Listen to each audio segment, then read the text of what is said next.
In today's programme, what hope for a deal on European consumers' rights? Weaver report and reaction. Why the EU's online library and museum project needs a lot more money and a lot more content. And aquaculture. We farm the land, but should we be farming our rivers and seas more as well?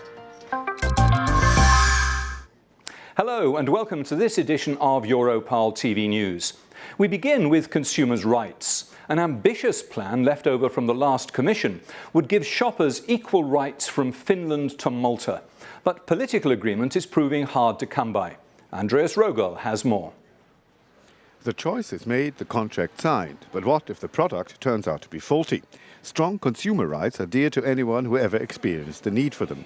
But on a European level, the current regulation is fragmented, hampering cross-border trade. The European Commission wants to tackle the problem by an ambitious harmonization exercise, too ambitious for the second largest group in the European Parliament. My political group is for the consumer rights. So I think that the better is the targeting harmonization. The Parliament's Internal Market Committee is consulting with national assemblies to find a way to combine a more effective single market with guarding consumer rights. In the latest of these hearings, elected representatives from 9 member states took part. My position and my country position is to harmonize the basic, but allow country states, the member states, to improve the consumer rights for the consumer in their countries. In France, for example, any trader on the internet is obliged to provide a telephone number where you can actually talk to someone. The Commission's proposal envisages nothing of the kind. Full harmonization would mean for member states to lose the discretion of going beyond what's regulated on European level. But there are also voices warning that a lack of ambition on European level could have dire consequences for the European economy as a whole. If we will continue to stick to our national packages, we certainly will face the unpleasant truth that the European Union is relegated to the second plan in that never-ending global competition. The debate is ongoing. Many difficult legal problems are still to be solved. The European Parliament is planning to present its considered position next June. Well, my guest today is Italian MEP Lara Comi, Vice Chair of the Consumer Protection Committee. Some countries think this thing goes too far, others don't think it goes far enough. What hope is there for a deal? Well, I think that it's necessary to harmonise linked to the base. There's a big difference between member states, different cultures. So, of course, we're Europeans, we're here in the European Union, but it's important to have this basic harmonisation so that we can protect the rights of consumers, try to provide them with services, but obviously we have to take account of the differences between member states. So we can't do everything right away, so we need to do it step by step. How are you going to come up with a deal which will get through the Council? I mean, that's the key thing, isn't it, if it's going to pass into law?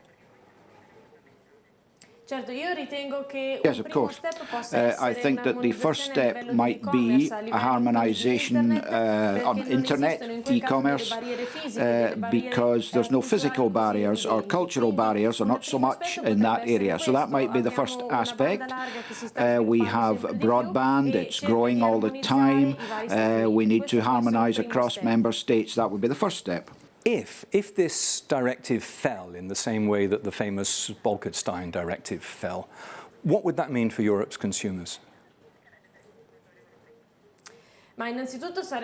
Well, first of all, it would be a failure on the part of Parliament, and then, of course, that would be linked to the Lisbon Treaty. The Lisbon Treaty gives members of national parliaments more power, and they represent the member states. So I think that the previous directive on services was one that is one that is encountering difficulties as it enters force in the member states, and here there's big differences too. So, especially with new generations, we have to go further, and that means being more European. Lara Comi, thank you very much indeed. Now, Europeana is the project to create an online European library. It crashed on its very first day, but since then it's been growing steadily. Now MEPs want to accelerate that trend. A report compiled by Hugh Weinstock. all of Europe's culture in just one click. Such was the ambition of Europeana, the digital library of the European Union. 2 years after its creation, the results are mixed. The member states are still a step ahead.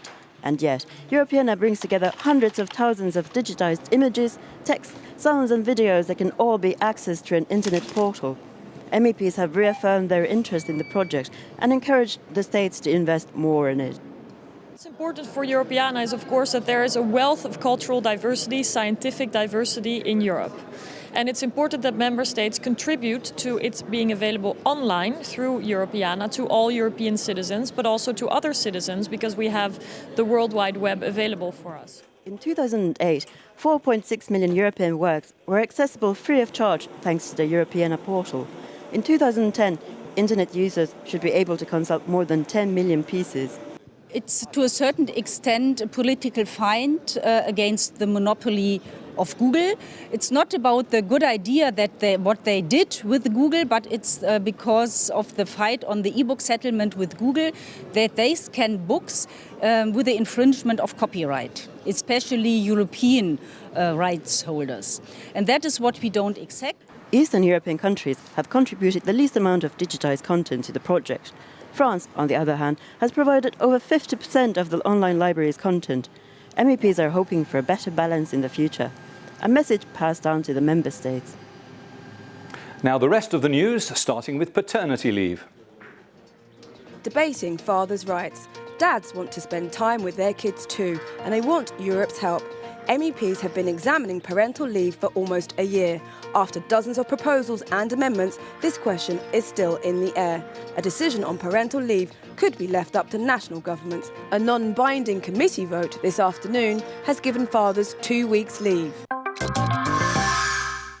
On a visit to the parliament, the Israeli Foreign Affairs Minister, Avigdor Lieberman, rejected any Israeli involvement in the assassination of a Hamas leader in Dubai. Nonetheless, he has held many meetings with his European counterparts. The incident has magnified in scale because the assassins allegedly used EU passports, to the displeasure of several European countries. Protecting the bluefin tuna. The European Commission wants to classify the bluefin tuna as an endangered species. This would prohibit large-scale fishing, but Europe's governments have still not reached agreement. They're negotiating, and quickly, because the organisation responsible for protecting endangered species will meet in mid-March.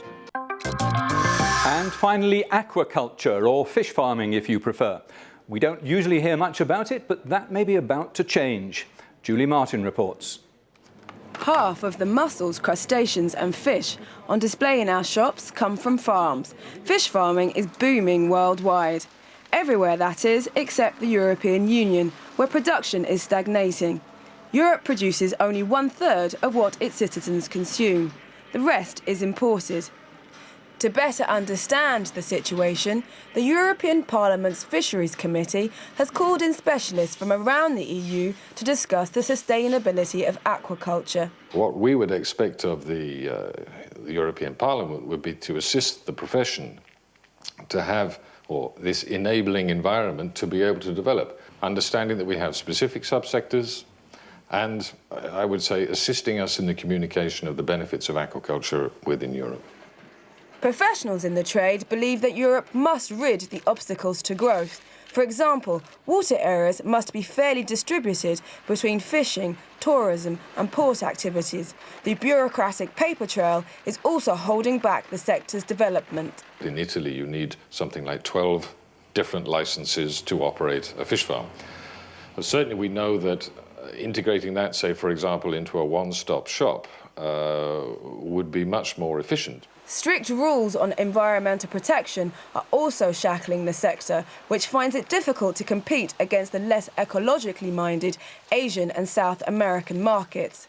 As for Europe's fish farmers, they are hoping that their efforts will result in a European ecological label for aquaculture, which will no doubt reassure the EU's consumers. More on all those stories here on EuroparlTV. Thanks very much for watching, and bye for now.